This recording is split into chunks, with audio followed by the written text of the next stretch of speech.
I was asked a question about music production. Exactly what is the very best way to learn music production? And I have no idea. And so I thought I would look into that. And my instinct is structured learning, syllabus, uh, meaningful progression, just like any other class, with an experienced teacher. And that would seem to me to be a far superior methodology than watching a bunch of videos on YouTube. Unfortunately, some people, that's all they have. They can't, they either don't have the time or the resources to do that.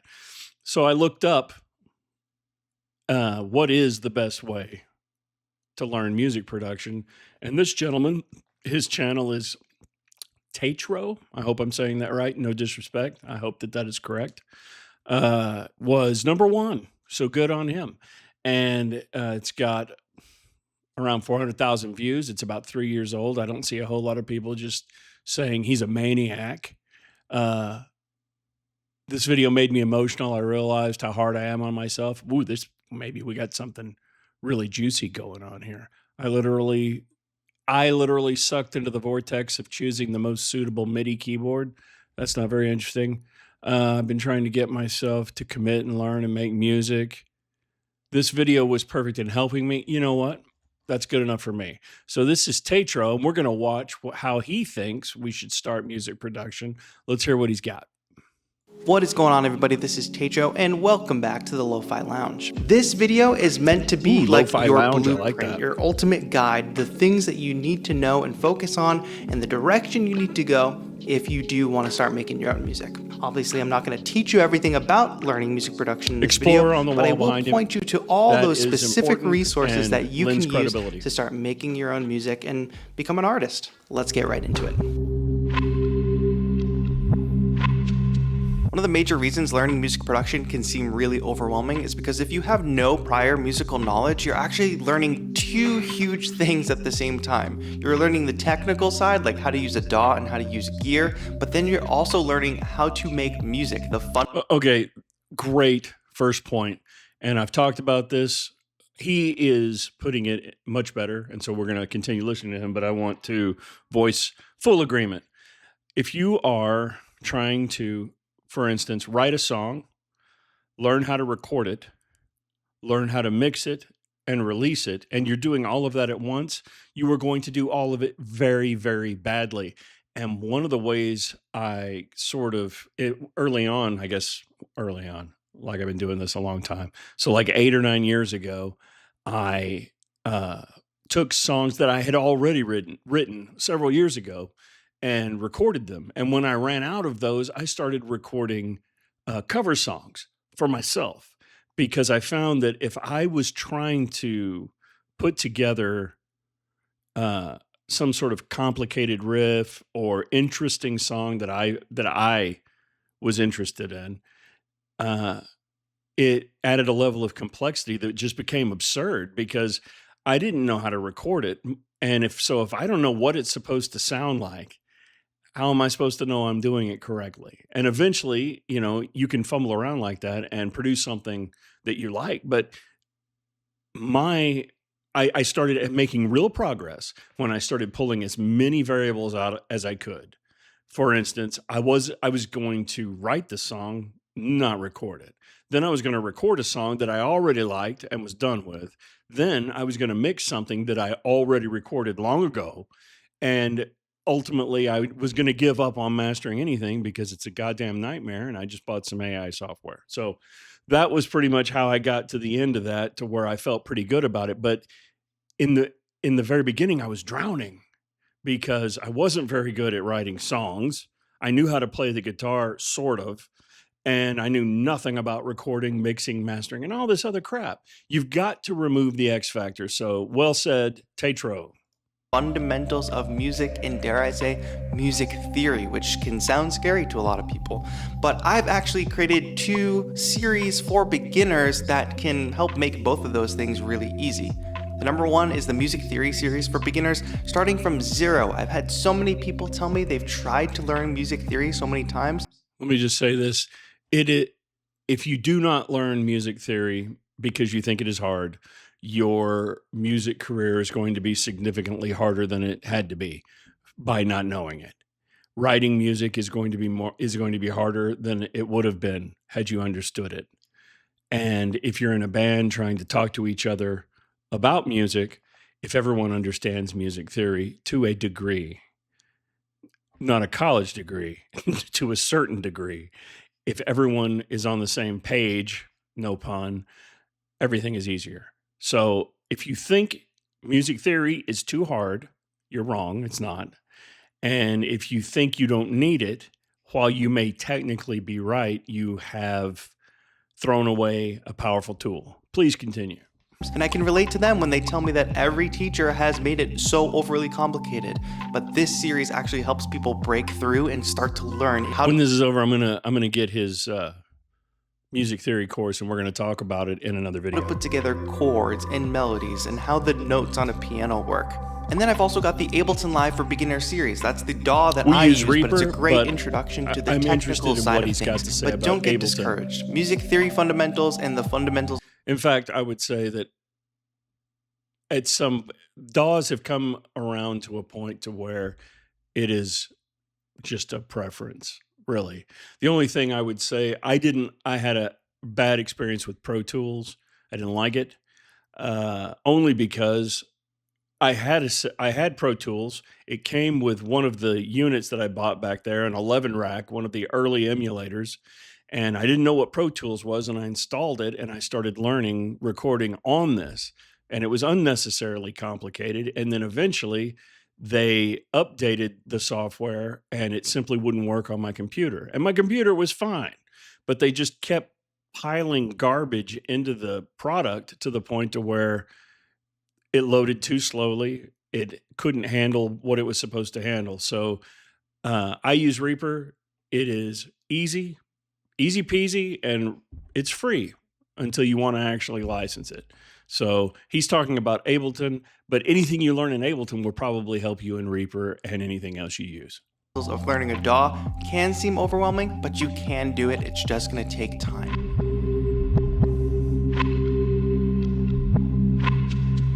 It is also, whether you're a beginner or not, really easy to get caught up in the idea of gear, but the caution I have for beginners is that since you don't have enough knowledge to understand how to solve all your problems, it's easy to think that just buying another piece of gear will solve whatever problem you're.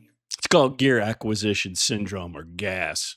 It is a real phenomenon that plagues musicians across the globe. I have suffered from it, and he's absolutely right. You don't need all that stuff.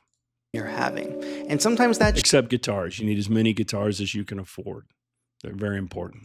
true. Like if you want to be able to record with a microphone, buying an audio interface is a good purchase. But then you end up in the rabbit hole, watching hours and hours of reviews, maybe even reviews on this channel, agonizing over what is the perfect gear. And what you need to embrace is that there really is no perfect gear. But don't get stuck in a loop and say, oh, well, this one does this one better and this. He's totally right. In fact, using Reaper, tried to make some videos, and using the ASIO driver is a nightmare with videos. I won't even go into that. I won't touch on it. But what I will say is I used my common method of simplifying as much as possible. And if I don't have to use Reaper, I'm not going to, like right now. And so I bought this $30 USB microphone, and it sounds fine. It sounds really good. I have a $500 microphone that I use for vocals, and there's a $1,500 microphone back there that I would use for vocals. And you would think that I would use them to make these videos, but no, absolutely not, because then I would have to run it through the audio interface. I would use ASIO drivers. I would run it through Reaper, and on and on and on and on. And I'd have to use OBS Studios, which I'm using anyway, but I'd have to use OBS Studios, 15 different plugins, and somehow juggle all this shit to be able to watch this guy lay on a bed of MIDI devices and talk to you about it when it's just not necessary. Sometimes simple is better. And it's a $30 mic, but it's fine. It's working well. Don't get hung up on what things cost or what people say they can do. If it works, just do it. this one does that one better, and which one should I get now? Sometimes it might come up to a coin toss. And other times you might have all of the gear that you actually need, and you don't need to be searching for gear reviews, and you don't need to be browsing for something else to buy. You need to just be making music. I've got a really Well great said. minimalist bedroom setup explanation video that tells you not which gear to buy, but which pieces you might need for what purpose. Either you need something or you don't. I think If I'm you're going to not spend a buying lot of something time out on of this guy's need, channel. then I guess you're just buying it out of pure passion, and that's okay too. But just be honest with yourself about what's driving your decision to purchase more gear.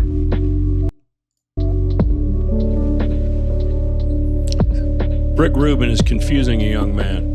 There's no shortage of 5-minute, 10-minute, even 20-minute tutorials out there on the internet to show you how to do anything in music production. Sidechain compression, mixing, EQ, all of this great stuff that you can learn.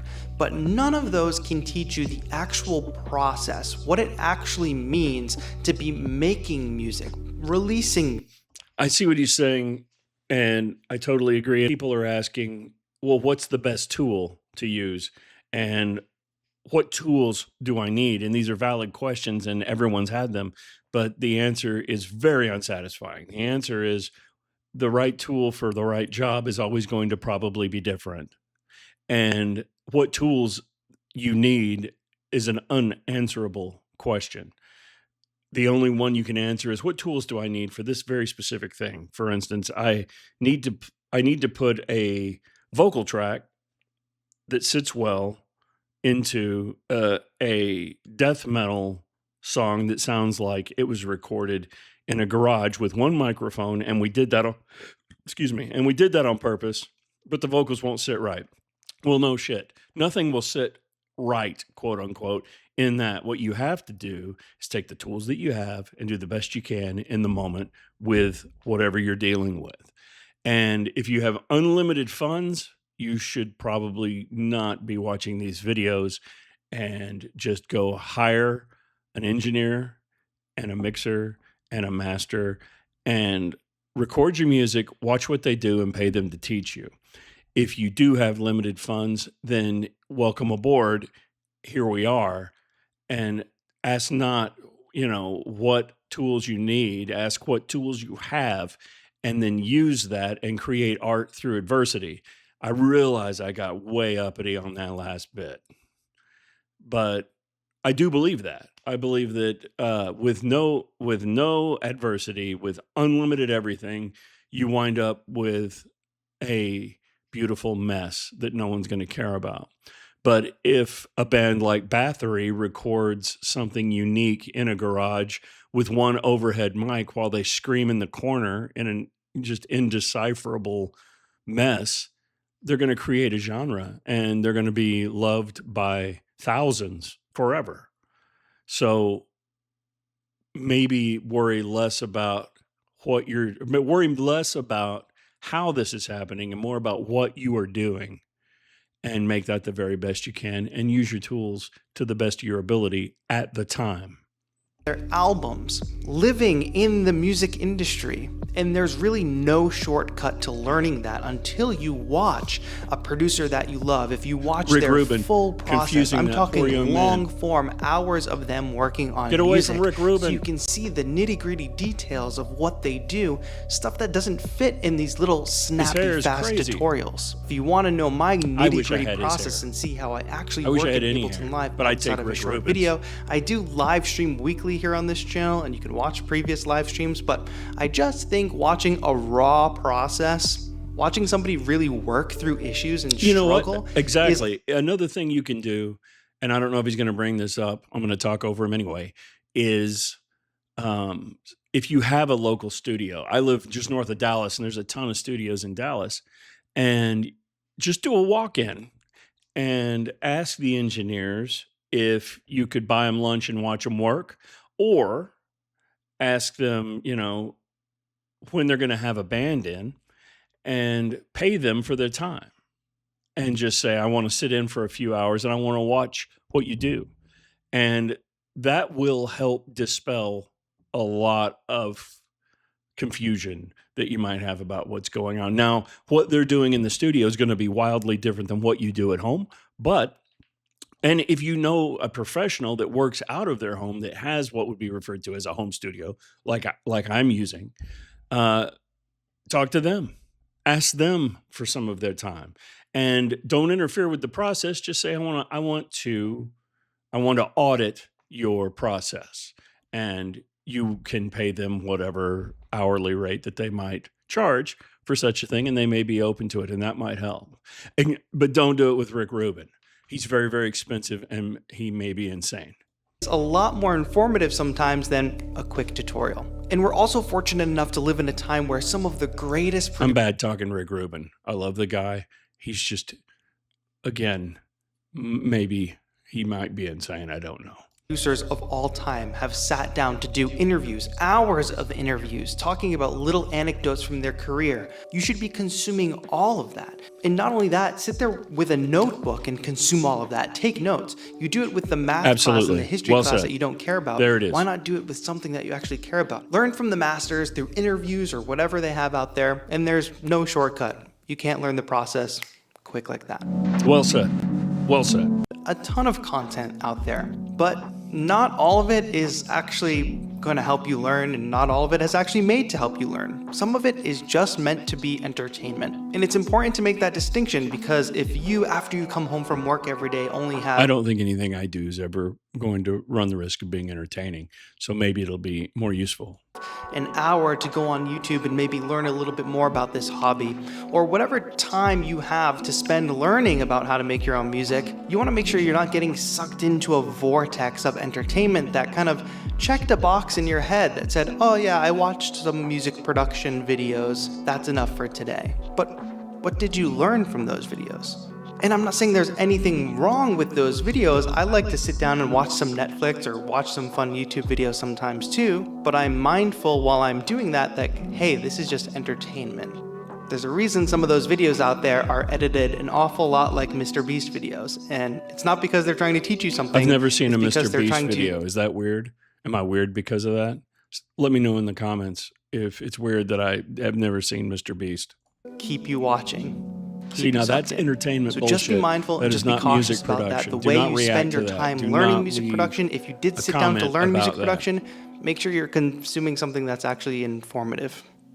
Yes. Well said. All right, so I hope you found this video helpful, but don't forget, this video is just the beginning. This is just meant to be a blueprint. Interestingly, while I don't think we learned anything specifically, we may have learned about things we need to learn, and that can be a valuable first step. As far as the nuts and bolts of what's going on, this video did not do much, but it did discuss other videos that he has done that might, and I think that this is a good primer for future activity, basically laying out a philosophical approach that is valuable, and maybe warning of a few pitfalls as you move forward with the entertainment stuff. So while I don't feel like we're all ready to go record our first platinum record, I do feel like this guy knows enough that we need to listen to more of what he has to say. Shockingly, if we didn't, I never would have done the video. So I kind of don't want to be like Dateline, where you know in the first 5 minutes that who the killer is. If I'm doing a video, then it's going to be something that I thought was valuable and that I enjoyed. And so, and I'm going to say the name Teatro. Forgive me. I mean no disrespect. I enjoyed this video, and I am going to buy his other, he had some offerings early in the video. What was it? Free beginners courses, music theory for beginners. I think we should talk about that. I want to see what he has to say about music theory, because I don't think that we talk enough about it, and I want to talk more about it. So I hope you enjoyed this. Go and check this guy's channel out and see what you think. I enjoyed this. I'm going to see if I enjoy more. And very, very soon, I'm going to talk about music theory for beginners from him, and maybe we have a new tool. Anyway, moving on. This is good. And have a great day. We'll see you soon. Bye-bye.